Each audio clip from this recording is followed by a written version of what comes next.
Thank you for always being with us, Harry Potter fans. We've got a new chapter for Backward with Purpose, Part 1, Always and Always by Dead Woodpecker. We are at Chapter 32, Beware. Chapter 32, Beware. Chapter text. Harry's heart hammered inside his chest, and the palms of his hands felt uncommonly sweaty. He was alone in the kitchen at Grimmauld Place, and everything was, so far, going according to plan. Harry knew that this could change at any moment.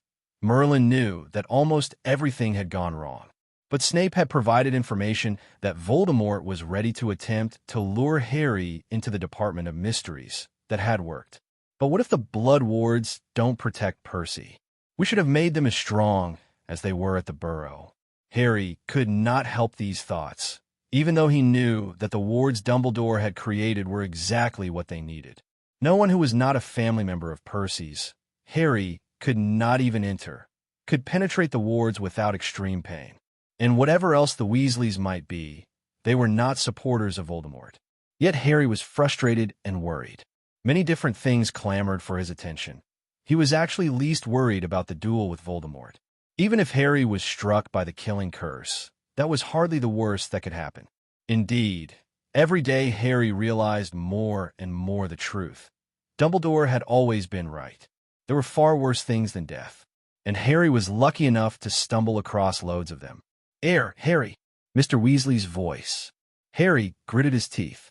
With an effort, he turned his head and stared at a point on the wall several inches to the left of Mr. Weasley's head. Harry thought that he had progressed rather well from just under a month ago when he had steadfastly refused to be in the same room as them, or even the same house. He could not, however, make eye contact. It hurt too much. That first moment, it was hard to remember that this Mr. Weasley was not his Mr. Weasley, the one who had been like a father to him. Yes, Harry said flatly. Do you know where Ron and Ginny are? He asked. I expect they're at Godric's Hollow, Harry replied. He turned away. He had given all of the Weasleys the secret 2 days before, though he had had to fight his own bitterness. Is it all right if I? It isn't my house, Harry said. He wished Mr. Weasley would just leave. He didn't want to see them. He didn't want to have a talk to them. Go if you want. Thank you, the older man said. But he made no move to join his children, and Harry felt a sick sense of dread. Don't talk about it, don't mention it, and don't ask me about it. Harry, Molly and I, we want you to know that we should have listened. We're really sorry. This was the moment that he had been dreading since he sent the Weasleys into the Pensieve. He absolutely did not want to hear their apologies. This urge was so strong that Harry had to use all his might to not silence Mr. Weasley with his wand. There isn't anything to forgive, Harry finally forced out. And yet he had a coiled mass of grief, pain, and anger in his belly with the Weasley name on it. Mr. Weasley seemed to know this. I may have been blind, but I can see that.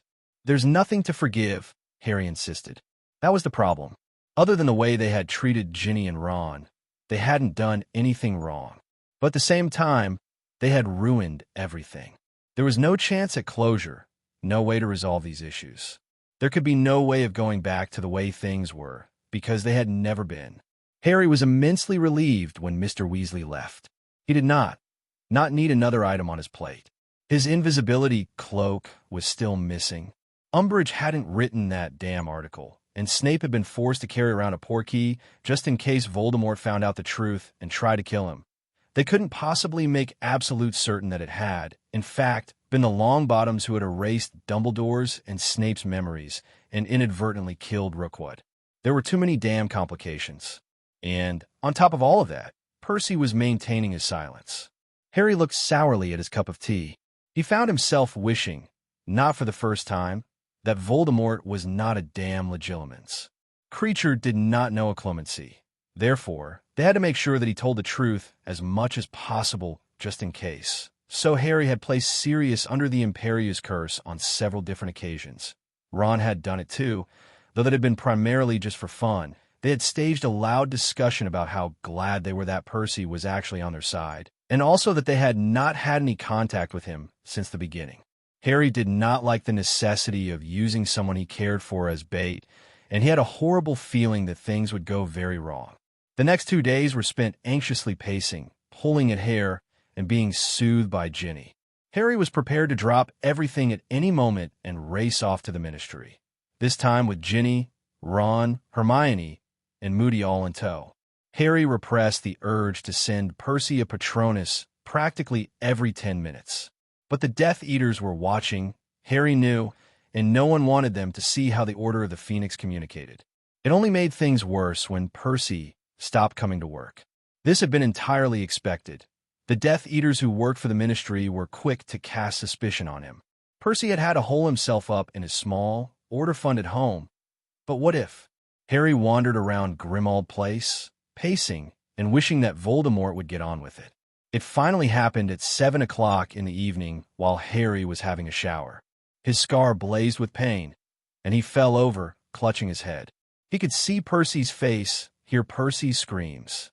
He left the bathroom at a dead run, threw on underpants and a robe. "It's time," he bellowed. Doors flew open. Remus, back from Bulgaria, came out of one of the rooms, followed by Tonks, who was remarkably disheveled. Harry probably would have laughed, but this was not the moment to tease Remus. "You're certain we can't go with you?" Remus asked. "Should I head to the Ministry?" Tonks asked at the same moment. "Yes, I'm sure." And, "No, don't go to the Ministry. Alert Kingsley and tell him to bring muffled awards. Merlin knows we don't want Scrimgeour showing up when we don't want him to," Harry said. "But what about? Ron's father is doing that," Harry said grimly. "It's a good thing. It'll look less so, I don't know." Sent the message to Dumbledore. Ron said, "He'll send Fawkes to Percy's house. Get him out of there." "Hermione, are you sure you want to come?" "Yes, Ronald," Hermione said testily.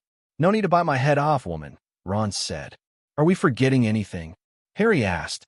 "Wards, Percy, Dumbledore, Ron, have you told your father?" "Yes," Ron said. "Just the Patronus. I didn't make it talk." "Right," Ginny said. "So now we wait." Kingsley's Lynx, Dumbledore's Phoenix, and Mr. Weasley's Weasel all arrived at almost exactly the same moment. Harry took several deep breaths, disillusioned himself, and gripped Ginny's hand while she did the same. "Are you leaving? Is this the moment?" Mrs. Weasley sounded very anxious. "Ginny, are you sure?" "I'm going, Mum," Ginny said sharply. Harry took this to mean that Mrs. Weasley had attempted to talk her out of going. Apparently, she did not yet fully and truly comprehend the fact that her daughter was not actually 14 years old. Harry ignored the fact that he, too, was guilty of wanting to keep her out of danger as much as possible. Ginny turned on the spot and took Harry with her to the atrium. It was silent and almost completely deserted, except for two weary-looking witches who were scrambling in the hearths. He gazed down the long walk toward the lifts and saw Arthur Weasley standing in one just before the doors closed. Good, Harry thought. They set off swiftly toward the lifts and rode down in tense silence. Harry could hear Hermione breathing heavily through her nose. This would be her first real taste of combat outside of a controlled environment. The lift doors opened on level 9. Harry gave Ginny's hand a reassuring squeeze. Only 5 seconds passed before Harry realized that another set of heavy, clanging footsteps joined them. Harry's entire body tensed up, and he jerked to a halt. "It's me, Potter," Moody said in a gruff whisper. "Prove it," Harry said. He pointed his wand in the direction of the voice. "Hedwig died that night, too," Moody said cagily, referring to his own death. "What are you doing here?" "Came to fight," Moody said. Harry paused to think about this, and then shrugged. "All right, get Bellatrix Lestrange. Don't kill her, but take her down and make sure she won't get up again for a while." "I'm here too," Dumbledore murmured. "I like the odds of this better. 6 on 12, was it?" Ron snorted. "More like about 500 to 12. Albus, with you here." Hermione wanted to get some experience. "I'm quite all right with Albus being here, Ron," Hermione said quickly. Ron laughed, and even Harry grinned. It felt a lot merrier to have Dumbledore here. Harry realized that they had never really fought beside each other before. Dumbledore was either rescuing him from certain death and Harry was unable to move, or Dumbledore was rescuing him from certain death and Harry was unable to move.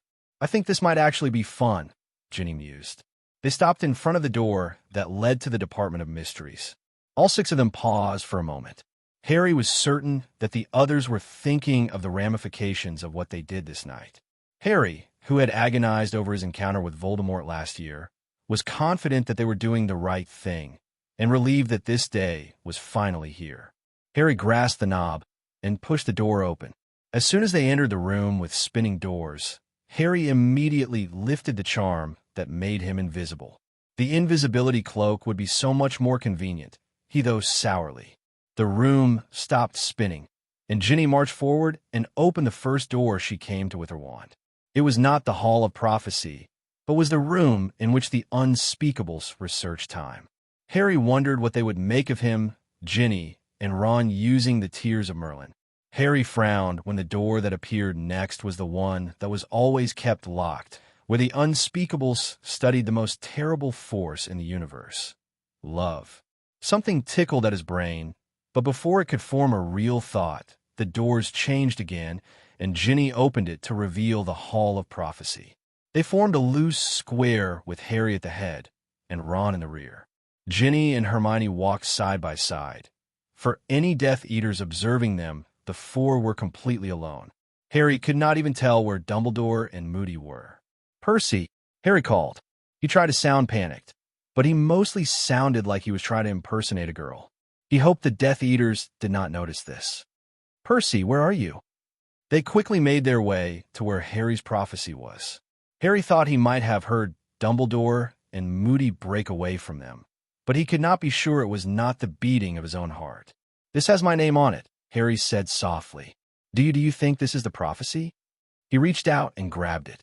Quiet footsteps approached, and Harry, Ginny, Ron, and Hermione banded together, preparing to battle. As soon as Harry could see the mass in the dim light, he shouted now. What followed next was, and this was the only word for it, a rout. The Death Eaters had not expected to be blasted, cut, bludgeoned, or turned inside out. "Remember not to kill them, Ron," Harry had to remind him several times. The Death Eaters also did not expect to have 2 full-grown wizards, one of the Dumbledore, countering their ambush. "Well," Harry said, staring down at Bellatrix Lestrange. Her eyes were glassy, and she bled from her ears, but she was still alive. Only one Death Eater had died, and that had been the case of Friendly Fire. That was much easier than I expected it to be. Ron kicked Bellatrix in the stomach. He apparently could not help himself. "Are any of them even well enough to be Imperiused?" Ginny asked doubtfully. "Enervate," Dumbledore said, and not open his eyes. "Imperio," Not raised his right hand and pressed his finger to his dark mark, and Harry thought he might have been better off with grievous injuries. He did not think the elderly man would withstand Azkaban. He couldn't muster up much pity. "I suppose it's time," Harry said. And just to be certain that he would not be leaving his wife and friends with sneaking snakes, Harry tied them together. They were bound so tightly together that even if one of them were only pretending, that Death Eater would not be able to do anything. "Stay here until you get the warning." Ginny gave him her blazing look, and he pressed a kiss against her lips. "I'll see you in a few minutes," Harry promised. "I know," she said. He walked away. Harry had known beyond a shadow of a doubt that Voldemort would not be able to stop himself from checking on the progress of his servants, especially as one of them had pressed the dark mark. The lift doors opened, and the atrium was even darker and more silent than it had been when they had first arrived. He breathed a sigh of relief that Ginny had not insisted that she come with him. He did not want her anywhere near Voldemort. The prophecy glowed a little in the gloom, and Harry's footsteps echoed loudly. As he walked, he cast a Notice-Me-Not charm all around the edges of where they would duel. Voldemort would be fooled into thinking they were alone. Mr. Weasley had already cast the compulsion charm that would encourage the Aurors and the Ministry workers not to step in. He gazed at the statue of the wizard, the witch, the centaur, and the house elf. He grinned at the smallest figure, thinking of Dobby. It would be fitting to use this one. Harry tucked the prophecy into his robes and focused once more on his obfuscamancy. He had been forced to adjust it a bit. He hid the real memories he had of both times that he had come to the Ministry, planting a false one for Voldemort to find, made stronger by the fact that he wove the 2 memories together. He hoped it would survive the onslaught, and if Voldemort chose to possess him again. Harry waited, as silent and still as the statue next to him. A flicker of motion caught his eye, and he saw Dumbledore standing in the shadows outside the protective circle of the charms. A moment later, and the shadows seemed to coalesce, and Voldemort appeared without making a sound. It was staged perfectly. Almost the instant Voldemort made his entrance, Cornelius Fudge did as well, followed by Rufus Scrimgeour. As soon as he saw them, Harry pointed his wand and animated the statue of the house elf, and he focused all his attention on the forthcoming duel. Voldemort strode purposefully down the long atrium until he noticed that he was being followed. The serpent-faced man bent over the elf and looked around. He did not notice that the atrium was slowly filling with people who were under the compulsion to remain and bear witness. He leaned over the elf, and moment now, he would begin to move away from it, certain that it was not an obscure message from one of his followers. "Flagranti!" Harry shouted. The little elf glowed red-hot. "Confringo!" The statue exploded with the force of a small bomb, and Voldemort was sent flying backward. Harry did not give him a chance to catch himself, but shouted the blasting curse again, sending Voldemort flying backward. He screamed a high-pitched cry of fury that gave Harry chills. "It was stupid of you to come here tonight, Tom Riddle." Harry stepped out of the shadows and let the disillusionment charm slide off him. "Potter," Voldemort hissed. He had red blisters all over his face and hands from where the shards of the burning statue had impaled him. Harry felt a flash of pain from his scar. Voldemort had seen the prophecy destroyed, not knowing that Harry had tricked him. His face twisted in fury. He raised his wand almost too quickly for Harry to see. He ducked the killing curse and dived out of the way of the exploding centaur. He came out of it in one smooth movement. Harry screamed, "Sectum Sempra," before he had even rolled to his feet once more. Harry allowed himself a moment of shock and awe when Voldemort could not spin away from the jet of light fast enough, and 2 fingers on his left hand spun into the air and splat on the ground. Those were cursed wounds. Nothing could bring them back. But Voldemort recovered amazingly quickly, and Harry had to duck another flash of green light. He danced around the curses, whirling this way and that in a complicated pattern that Moody had taught him months ago. "You're the one who shouldn't have come, Potter," Voldemort hissed. "You're the one the Ministry is hunting down. They do not even have any inkling that I, Lord Voldemort, have returned again." "That doesn't matter," Harry said shortly. They were circling each other now. Harry was only dimly aware of the watching crowd. He could barely see them, and if they made sounds, he did not hear it at all. "Didn't you want to know the fullness of the prophecy?" Voldemort asked. "That was your destiny involved as well." "Oh," Harry said. He withdrew the glass orb that glowed in the dim light. "You mean this prophecy?" He did not give Voldemort time to react, but tossed it up high into the air and used the curse he had used on the statue to blast it into smithereens. There was a haunted, howling sound, and only a fine dust rained on the floor. "I don't need to know what it says, Tom. I've known for a while that I'm going to defeat you."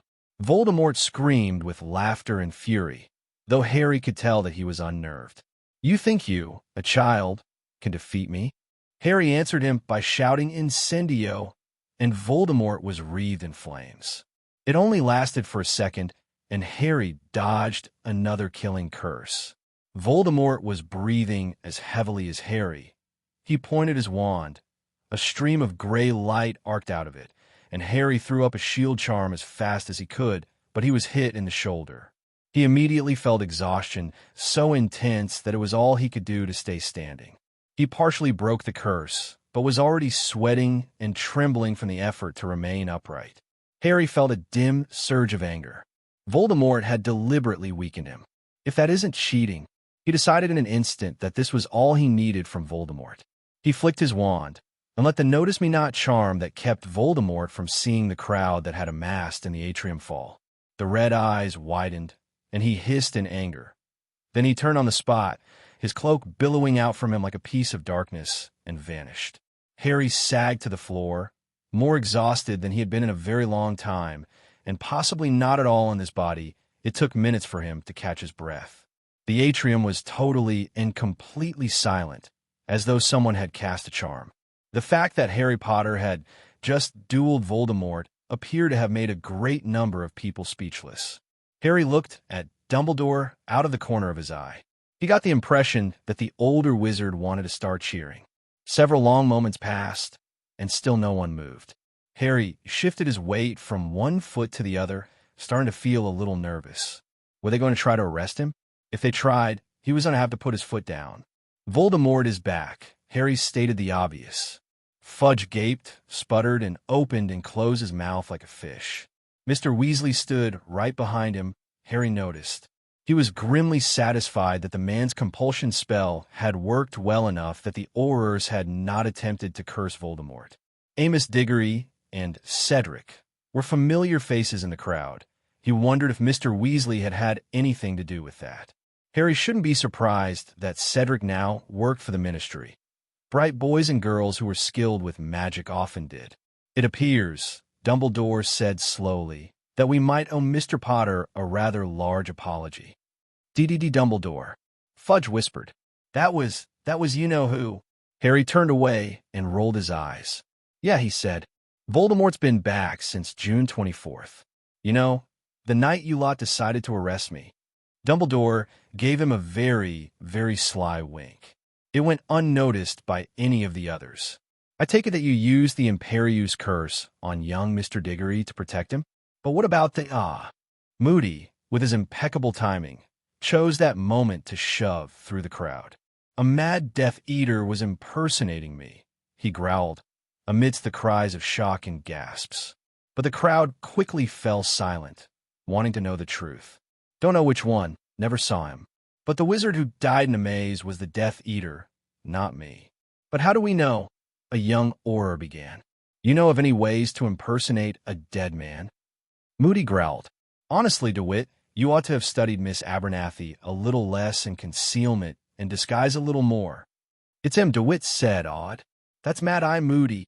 It is, Rufus Scrimgeour said, more to himself than to anyone else. He, however, had not merely taken Moody's word for it.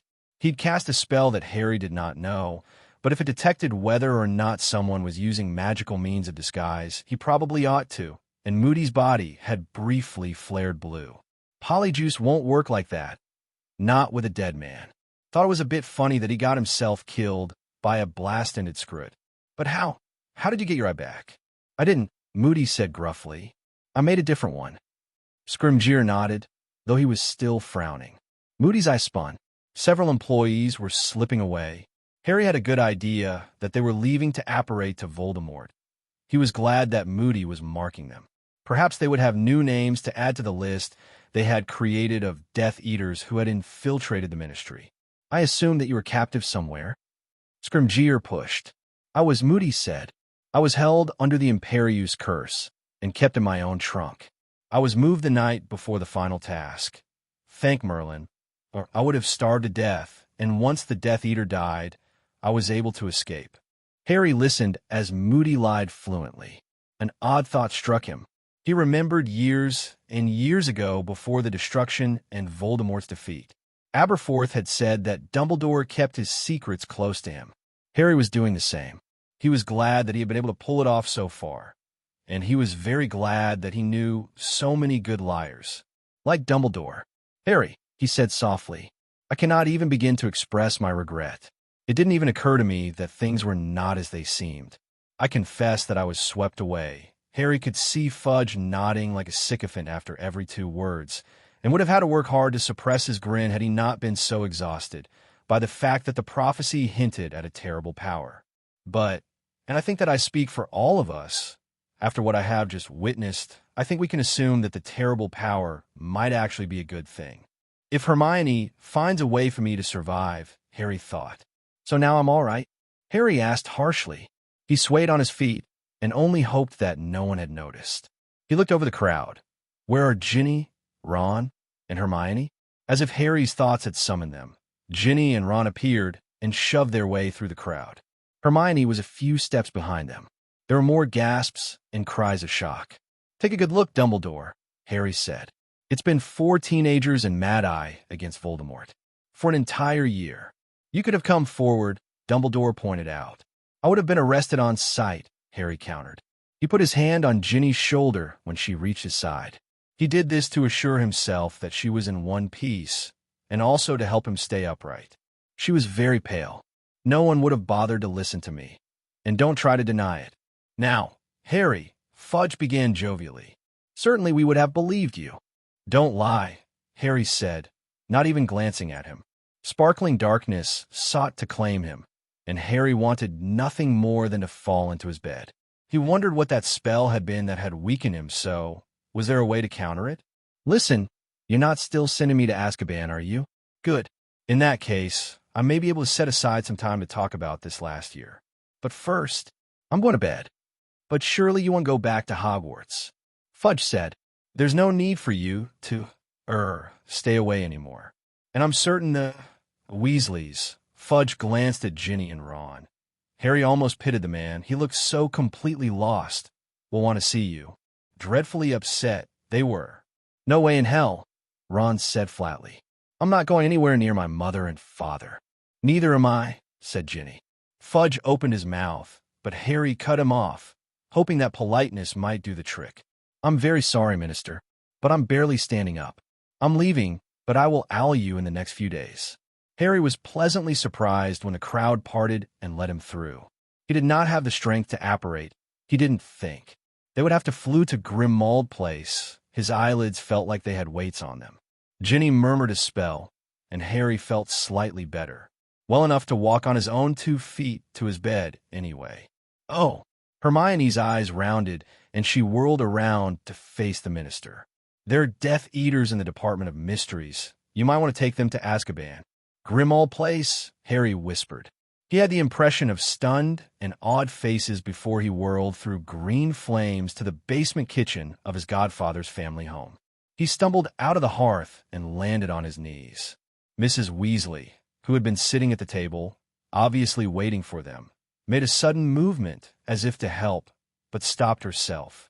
Ginny, Ron, and Hermione appeared in short order. Where's Percy? Ron asked. Mrs. Weasley's eyes were wide. He hasn't come yet. I don't think he knows. That's impossible, Ginny said. Dumbledore sent him a feather from Foxtail. He knew that he was to come immediately after that. Ron did not waste any time, but jumped back into the hearth, shouted Percy's address, and vanished from sight. Ginny immediately followed. Mrs. Weasley did not even hesitate, and then she, too, had gone. Harry flung himself into an empty chair. His brain felt several sizes too big, and he had that horrible feeling in the back of his throat as if he were about to vomit. He did not know whether this was from worry or from the curse. Harry, you don't look well, Hermione said. I'm not, Harry snapped. I'm worried about Percy. I meant physically, Hermione said coolly. There's no need to snap at me. Sorry, Harry muttered. He really was, but he could not muster the energy to give an apology that sounded sincere. His stomach rolled, and he was beginning to think that he might actually vomit when Ginny and Mrs. Weasley tumbled out of the fireplace, seconds apart. Ginny's face was bloodless. He isn't there, she said, and there's a dead Death Eater, Travers, outside the wards. Harry gaped at her. But how the... He wasn't even inside. No, Ginny said. I assume Percy went out to meet him. We would have known if a Death Eater had tried to get in. The blood wards, you know. But Percy isn't anywhere near. I think there was another Death Eater. Why would he leave the house? Why? Blood pounded through his brain. How could Percy have been so stupid? He knew it was risky. He had promised not to do anything heroic. He had known how important it was that he stay inside the house and let the wards protect him. It was one thing to attack and fight if the Death Eater had infiltrated his house, though Percy had strict orders to apparate away. But Percy had actually left the house. Ron stepped out of the hearth. His face was bright red with fury and fear. The Git left the house. Mrs. Weasley sat down at the table, placed her head in her hands, and began to cry. Ginny hesitated for a long moment, then walked over to her mother and laid her hand on her shoulder. It'll be all right, Mum, Ginny said quietly. She did not sound sure of it at all. It won't be all right, Mrs. Weasley cried. I've lost you. I've lost Ron. And now P.P. Percy might be dead. Ginny took a deep breath, and Harry watched her forgive her mother. His insides twisted up in knots. He wished it could be that easy or even possible for him. "You haven't lost me, Mom." "I don't think I have lost you," Mrs. Weasley said. "You don't." Just then, there was a slight diversion in the form of Percy apparating into the room. Percy's eyes were wild behind his horn-rimmed glasses. Harry felt a rush of relief the instant before the older boy rushed him, gripped Harry's robes, and fairly lifted him off his feet. "Sub ars vu turo. Sub ars vu turo. Balabuls. Ubble memel." He laughed loudly. "I'm too tired for this," Harry thought glumly. "Lickle Tupiter. Lenimeron. Did something happen to his mind?" Ron asked, horrified. Mrs. Weasley sobbed. Percy shook his head furiously, though Harry suspected that he had lost his mind. Percy held on even tighter, and then began searching the pockets of his robes with one hand. He pulled out a scrap of parchment and a quill, wrote something furiously, and shoved it under Harry's nose. The letters were jumbled together, backward, and did not form any coherent words. Right? Harry disentangled himself from Percy's grasp. Percy shoved the useless note into Harry's pocket. "Someone get Snape over here, or Dumbledore. I'm going to bed. When you figure out just what the hell is going on, you can wake me up. I'm glad you're alive, Perce." He made it about 3 feet in the direction of his room before the floor rushed up to meet him, and everything went black.